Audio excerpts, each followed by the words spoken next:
When I turned 65, my son told me I was lucky he let me stay with his family, that I was a guest in the house I once bought with my husband. I cooked, I cleaned, I kept quiet. They said I didn't understand modern life, modern parenting, or modern finance. Then one morning, my face was on Forbes, headline, "The Quiet Investor Behind a $1 Billion IPO." At dinner, I smiled as I handed them the eviction notice. After all, the house was still in my name. They just forgot who I really was. My name is Linda Hartman, and I've spent most of my life teaching other people's children about the fall of empires and the rise of civilizations. I never thought I'd live long enough to feel like I was watching my own tiny kingdom collapse from the inside out. 5 years ago, I lost my husband, Richard. It wasn't the kind of long, slow goodbye that people prepare for. He died of a heart attack in the garage while fixing a shelf. One minute, I was baking cornbread. The next, I was standing in a white hallway at the hospital, gripping a clipboard that said, "Next of kin." We'd been married for 39 years. He was my best friend, my shield from the world, and the only person who ever made me feel seen. After the funeral, my son Tyler said, "Mom, you shouldn't be alone in that big house." His wife Megan chimed in sweetly, "We've got the guest room. It's yours anytime." I hesitated. I loved my space, my quiet kitchen, my morning coffee on the porch. But grief doesn't whisper. It shouts in every room. So I moved in. At first, everything felt warm. Megan gave me new towels embroidered with my initials. Tyler helped set up my reading chair by the window. The guest room had fresh lavender sheets, a basket of herbal teas, and a handwritten note. "You're home now." For a moment, I believed it. They called me our special guest. I was the one who read bedtime stories to the twins, folded laundry with Megan, and prepared my signature lemon cake for Sunday dinner. I didn't mind helping. It felt good to be needed. But slowly, things shifted. It started small. One evening, I was chopping onions for stew when Megan walked in, tense. "Mom, we've started doing light meals after 7. Could you, wrap it up before then?" I blinked. Of course. A week later, I came downstairs to help my grandson with his history homework. Tyler gently pulled me aside. "Mom, we appreciate your help, but he's learning through an adaptive program. It's different from your methods." I smiled and nodded, but my chest tightened. It wasn't about onions or teaching styles. It was about being unwelcome.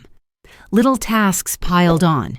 Picking up toys, watching the kids when Megan had yoga, wiping down the counters when no one else bothered. No one asked. It was assumed. At first, I told myself it was just family life. But something felt off, like I had become the live-in help they didn't pay. Then the language changed. Tyler started referring to the guest room as your unit. Megan introduced me at her book club as our sweet live-in. Once she corrected the twins when they called me Grandma. "Call her Miss Linda," she said lightly. "She's more like a friendly neighbor." I laughed along, but something cracked inside me. One afternoon, while reorganizing the closet, I stumbled upon a folder labeled House Docs. It was Megan's. I don't usually snoop, but my name was sticking out of the corner. Inside was a deed, my name. My late husband's name. Our old address crossed out. Then, this address, current residence 28 Westridge Lane. The house I was staying in wasn't theirs. It was ours, or rather, mine. Richard had transferred ownership to my name in full 3 months before he died. I remembered vaguely signing something, but I thought it was estate planning paperwork. I never asked. They never told me. That night, I sat on the edge of the bed, gripping the folder. The lavender sheets no longer smelled soothing. The herbal tea basket looked like a prop. The note, "You're home now," felt like a cruel joke. They knew. They had to know. Why else would they bring me in, make me feel welcome, then quietly diminish me? It wasn't about love. It was about access to the house, to the equity, to what Richard had left behind for me. For the first time in months, I closed my eyes and didn't cry. I didn't feel grief. I felt clarity. And underneath that clarity, something older stirred, something sharp and buried. It wasn't rage, it was purpose. The morning of my 65th birthday, I woke early, the way I always had on special occasions. I pulled out my old mixer, the one Richard and I used for decades, and began to make my lemon chiffon cake, the same one he used to say tasted like summer. It was a quiet ritual, familiar, grounding. I had emailed my friend Clara the week before, inviting her to come over for coffee and cake that afternoon. "Just a small thing," I wrote. "Nothing fancy, but I'd love to see you." By 11 a.m., the kitchen was filled with citrus and vanilla. I even set the table with the floral china Tyler had boxed away when I moved in. I found it in the garage behind bags labeled seasonal decor. I smiled when I laid it out, like I was reclaiming something, however small. At noon, Megan walked in. She looked at the cake, the table, the tea kettle warming. "Oh," she said, "you were planning something today?" I nodded. "Just a little tea with Clara. I thought I'd make it nice." She frowned. "That's unfortunate timing. Nora has swim class at 2, and then we have to pick up the cake for dinner." "Cake?" I asked, confused. "For Tyler's promotion," she said like it was obvious. "He got the advisory contract at the firm.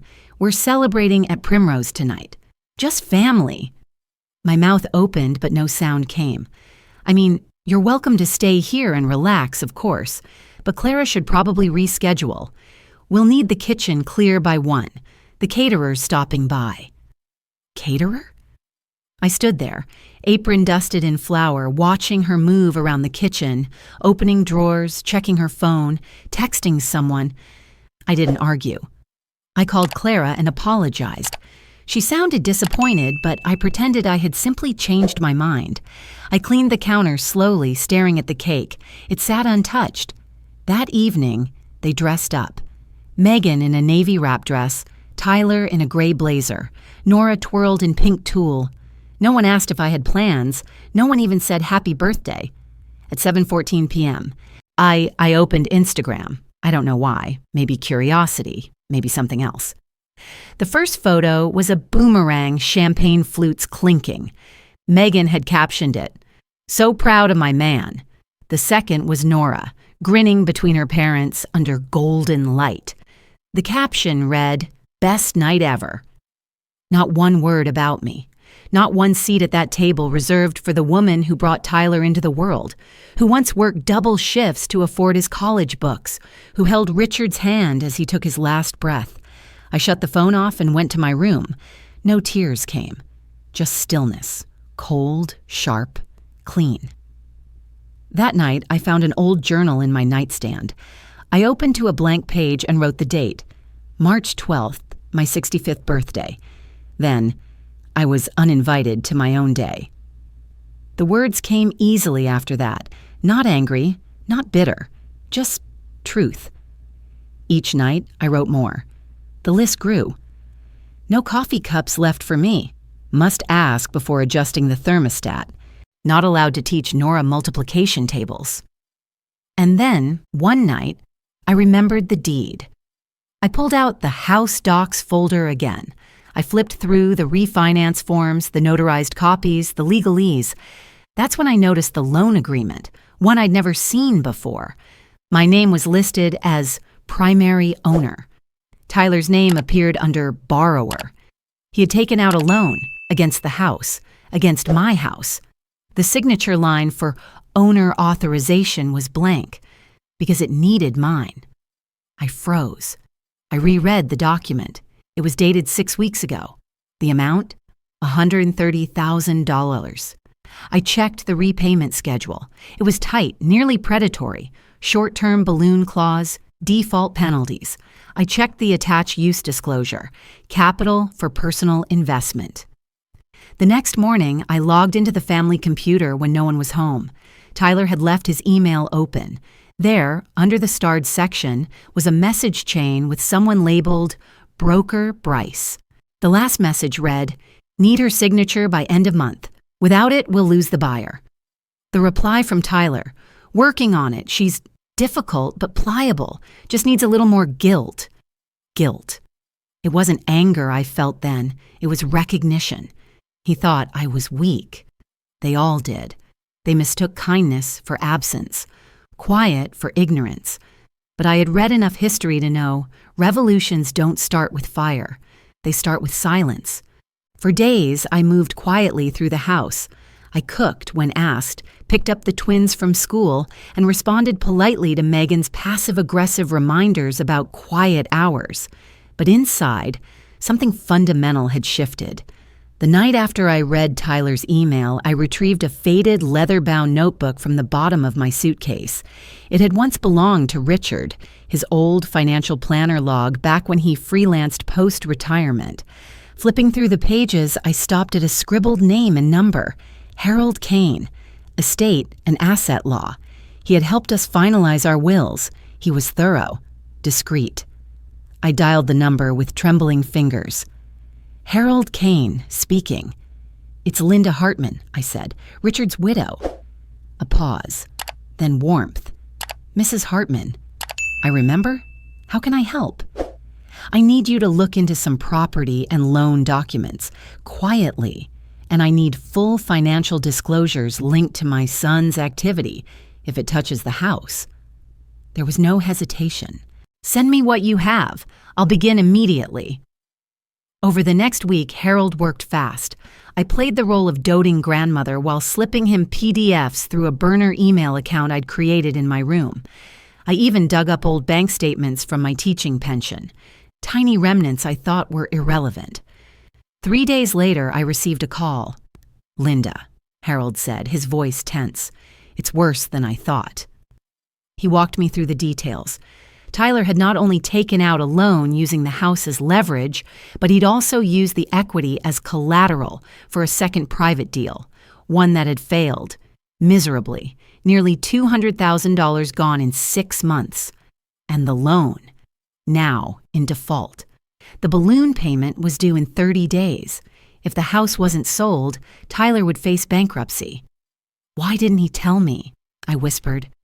Harold was quiet for a beat. Because he never intended to. The next day, I overheard Megan speaking on the phone in the laundry room. I know it's not ideal, she was saying, but if we clear the garage, Nora could have her own classroom space.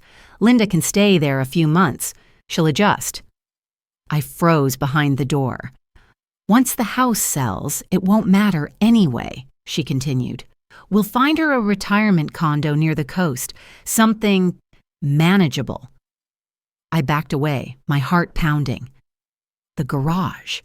They were moving me to the garage. I stood in the kitchen that afternoon and stirred soup like nothing had changed.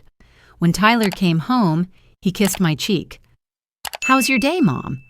Lovely, I said, smiling. Yours? That night, I opened their shared desktop again. Megan's browser history was still cached. One tab had been left open.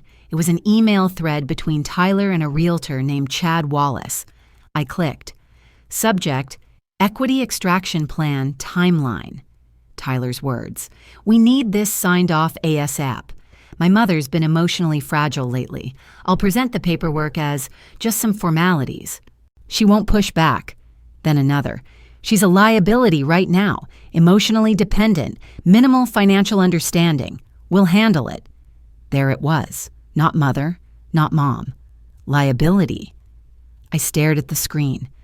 Richard used to call me his North Star. Now my son saw me as a spreadsheet burden. I went to my room, locked the door, and opened the small black box I kept hidden in the bottom drawer.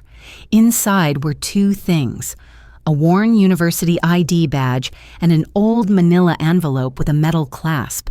The badge read, Linda Burke, CFA candidate, University of Chicago, 1985. I had been halfway through the Chartered Financial Analyst program when I found out I was pregnant with Tyler. I gave it up. I never resented that choice. Until now. I opened the envelope. Inside were documents signed 8 years ago, a shareholder agreement, proof of wire transfer, and quarterly statements. The company was called Allurian Systems, a tech infrastructure startup run by Elise Kramer, my old college roommate. I had invested $20,000 from a small inheritance after my mother passed. Elise had offered me a silent partner seat, more as a favor than anything else. I'd forgotten about it until she called last month. "Big things are coming," she said, "and you'll want to watch Forbes in April." Back then I laughed, thinking it was sentimental exaggeration. But now, I looked at the latest valuation document. My shares, diluted but untouched, were now worth $2.3 million. I had quietly become a millionaire while being told I was a burden. The silence had protected me, but it was time to weaponize it. The next morning, I wrote 2 lists in my journal. List A, every document I would need to legally challenge Tyler if he forged my signature. List B, every move I would make before the IPO dropped next quarter. And then, in bold letters across the top of the page, let them underestimate me. It happened on a Tuesday morning, during a segment called Women of Impact on the national morning show. I was folding towels in the laundry room when I heard my name. "And coming in at number 17, the anchor said, is Linda Hartman, a silent investor whose early backing helped Allurion Systems survive the 2020 downturn and emerge as one of the fastest-growing infrastructure tech companies in the country." I froze. A headshot appeared on the screen. It was from Elise's old university event. My name, age, and the words, "Proof that power doesn't always speak loudly." From the kitchen, I heard Megan pause mid-conversation. "Wait, is that Linda?" Tyler's voice followed. "That can't be. Mom doesn't even know how to use Google Docs." I stepped out of the laundry room, still holding a warm towel. Their eyes were wide. The segment ended. No one said a word. I smiled. "Coffee? Anyone?" They didn't ask any questions. They didn't need to. But the silence at dinner that night said more than words could. The next morning, I went to the notary's office. It was time. I signed the transfer of deed. The house officially no longer belonged to me. It now belonged to the Hartman Quiet Dignity Foundation, a nonprofit I had created weeks prior with Harold's help. Its charter was simple: provide transitional housing for elderly women who had been displaced or devalued by their own families. The first property under its name? 28 Westridge Lane. I knew Tyler and Megan still believed I'd eventually sign over the sale documents or give in to their subtle manipulations. They were about to learn what it meant to underestimate someone with nothing to lose. I scheduled the dinner for the following Friday. "Just a little celebration," I told them. "After all, I did make Forbes." They agreed, awkwardly, unsure of what to expect. That night, I dressed in navy silk, the same shade Megan wore to her book launch the year before. The dining table was set with silverware they had never let me touch. A single USB sat in the center, next to a bottle of wine and 3 crisp envelopes. Tyler poured drinks with forced casualness. "So, Forbes, huh?" I nodded. "Quite something?" Megan cleared her throat. "You never mentioned you were an investor." "You never asked," I said. I clicked the remote and the TV lit up. I had cued a short video, 3 minutes. It began with images of me, back in 1985, at a CFA seminar. Then photos of my investment contract with Allurion, a voiceover, Elise's, explaining how my money saved her company from collapse in 2020. Then came clips of my time here, me in the kitchen, reading alone, clearing dishes. The final scene was a slow zoom on Tyler's email with the highlighted word, liability. When the video ended, I stood. "I know you think I've been slow, quiet, irrelevant, that I don't understand your world," I said. "But I built something while you weren't looking, and I'm done being the extra in your home movie." I slid an envelope toward Megan. She opened it. Her face turned pale. This says we have 30 days to vacate," she said. Tyler lunged for his envelope. "What is this?" "The house," I said evenly, "belongs to a nonprofit. You'll receive no equity, no commission, and no right to sell." "You're evicting us?" he snapped. I raised an eyebrow. "Technically, the foundation is. I'm just delivering the notice." He stood abruptly, knocking over his glass. "You can't do this." "You already did," I replied, "the moment you called me a burden." His phone buzzed on the table. He picked it up, read the screen, and went pale. "What?" Megan asked. He didn't answer, but I knew. Harold had mentioned the timeline. The firm had discovered the defaulted investment. Tyler had been let go. I walked to the hallway, retrieved one final item, and placed it on the table. A house key. "You're free now," I said. "From me, from this house, from the obligation of pretending to care." Then I turned and left them sitting in silence. The morning after the eviction dinner, the house felt unnaturally quiet. No running water, no cartoons blaring from the twins' iPads, no Megan clattering dishes with her subtle sighs, just the tick of the wall clock and the occasional creak of wooden floors beneath nervous footsteps. They didn't speak to me for 2 days. On the third, Tyler called a family meeting in the living room. I found the phrase amusing. He hadn't used the word family with me in months. I sat in the armchair, back straight, hands folded on my lap like I was moderating a parent-teacher conference. Megan began, arms crossed, voice trembling. This feels cruel, Linda. You blindsided us." "I did?" I asked calmly. Tyler cut in, pacing. "You didn't have to go public. You could have talked to us, worked something out. You made us look like villains." I met his eyes. Did I twist your words? Did I send that email calling me a liability? Or plan to move me into the garage? He flinched. Megan spoke softer this time. "We were under pressure, financially, emotionally. You know how stressful this year's been?" "You're right," I interrupted. "It's been stressful. For me, too. But you had the option of honesty. I was only ever given the option to shrink." Tyler dropped onto the couch, head in his hands. "You were always so quiet, Mom. We didn't think you'd fight back." I tilted my head. I didn't fight. I just stopped pretending I couldn't. He looked up, hollow-eyed. "You lied to us." "No," I said, standing. "I chose not to correct your assumptions. There's a difference." For a moment, the room held its breath. "I never wanted your money," I added. "I never wanted control. I just wanted to be treated like I still mattered. But for some people, respect costs more than $1 million, and I'm not willing to pay that price anymore." Neither of them spoke. I left the room. They spent the next 2 weeks scrambling. Megan contacted lawyers. Tyler made calls to friends in finance, hoping to delay the eviction. But the paperwork was ironclad. The house was no longer theirs, and there were no loopholes left to exploit. Megan packed with silent fury. Tyler sulked, then raged, then sulked again. The twins didn't understand why they were leaving Grandma's house, only that their mother was crying more than usual and their father kept yelling behind closed doors. On day 28th, the moving truck arrived. Megan tried one last time. "You'll regret this," she whispered at the door. "You'll be alone." "I already was," I said, and shut it behind her. By the end of the month, the foundation installed its first official plaque near the front steps. "This home is dedicated to every woman who was once treated like a guest in her own story."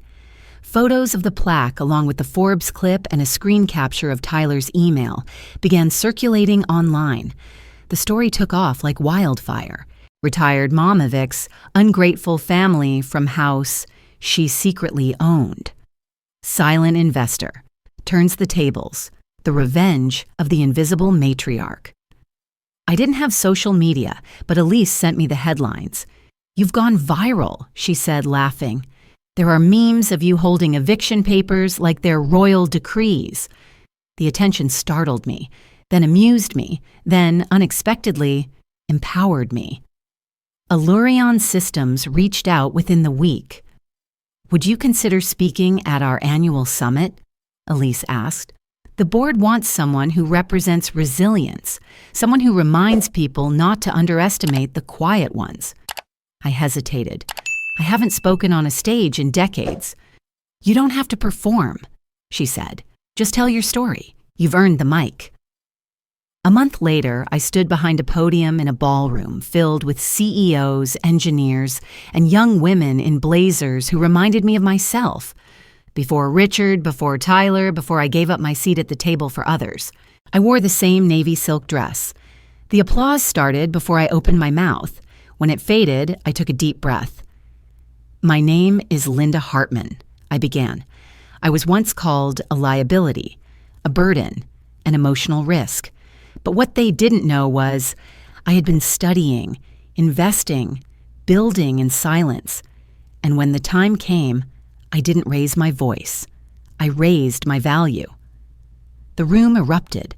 Somewhere in the back, I thought I saw a young woman wiping her eyes. Afterward, people lined up to shake my hand. Some asked for advice. Others just said, "Thank you." As I stepped off the stage, Elise hugged me. "You're not invisible anymore," she said. I smiled. I never was. They just weren't looking. The cabin sat at the edge of a pine forest in Vermont, small but dignified. Its wooden beams creaked like a lullaby when the wind moved through the trees, and the windows framed the seasons like paintings. Linda had found it online, listed by a retired couple who wanted someone quiet and appreciative of solitude. She was both. It wasn't grand, but it was hers. No ghosts of slammed doors or passive-aggressive smiles, just clean air, pine needles underfoot, and the gentle hum of her own breath. She'd painted the walls in soft green and cream. In the mornings, she opened the windows to let the breeze in while brewing a single cup of dark roast. Most days, she kept a schedule. Mornings, check investment dashboards, read market analysis, research potential startups. Afternoons, record-free webinars for older women who wanted to learn finance. Her YouTube channel, The Silent Strategy, had over 400,000 subscribers now. Women from across the world left comments. "You make me feel seen. You taught me what my husband never would. I thought I was too old to learn." Linda replied to as many as she could. Each one felt like a thread tying her to something bigger than her own pain. Evenings, she read. Books on behavioral economics, memoirs, history, sometimes poetry when the light dipped low and made everything look soft around the edges. And once a week, she called Nora. Her granddaughter was the only one who had written a real letter after the move. Crayon handwriting, words uneven but sincere. "Grandma, are you sad? I miss your cake. I like your laugh. Please don't forget me." Linda had cried reading it. When they spoke on Zoom, Nora always asked questions. "Do you still wear your apron? Do you have snow there? Do the birds eat from your hand?" "Yes, yes, and not yet," Linda would say. Tyler and Megan didn't appear on screen. She didn't ask. She didn't need to. She had what mattered. The book came next. She wrote it in the early mornings, hunched over the same laptop she once used to check online recipes. The title came to her easily. "You thought I was just a guest." It wasn't angry. It wasn't revenge. It was reflection on being invisible, on giving too much, on reclaiming space without shouting. She wrote about the email that broke her, the video that exposed everything, and the quiet strength of waiting for the right moment to move. She self-published it. Within weeks, it shot up Amazon's Women in Finance chart. Oprah's team called, then Reese's book club, then TED. The stage was larger this time, and the audience younger. Linda wore a forest green blazer and slacks, her white hair pinned back in a clip she had owned since the 90s. She stood behind the red dot on the floor, looked into the crowd, and began. "When I was 35, I left my CFA program to raise a son. When I was 65, he called me a liability. At 66, I evicted him from a house I owned and founded a nonprofit to protect women like me. This is not a story about vengeance. It's a story about value, about knowing your worth, even when others refuse to see it." The applause was thunderous. But Linda didn't cry. She'd already done that. By autumn, the leaves around her cabin turned gold and red. Squirrels gathered pine cones outside her window, and the first frost painted the porch in delicate lace. One night, After a webinar that reached women in 8 countries, Linda sat by the fireplace sipping tea. Her phone buzzed. A message from Nora. "I told my teacher you were in Forbes. She said she wants to be like you." Linda smiled. She replied, "You already are. You just don't know it yet." She turned off her phone, placed it on the charger, and walked to the back window. Outside, the wind rustled the trees like it had secrets to tell. She pressed a hand to the glass. There was no music, no clapping, no cameras. Just stillness, just space. She walked to the wall switch, flipped it, and watched the cabin darken. The world outside waited, and so did she. No longer the guest, but the author of her own quiet power.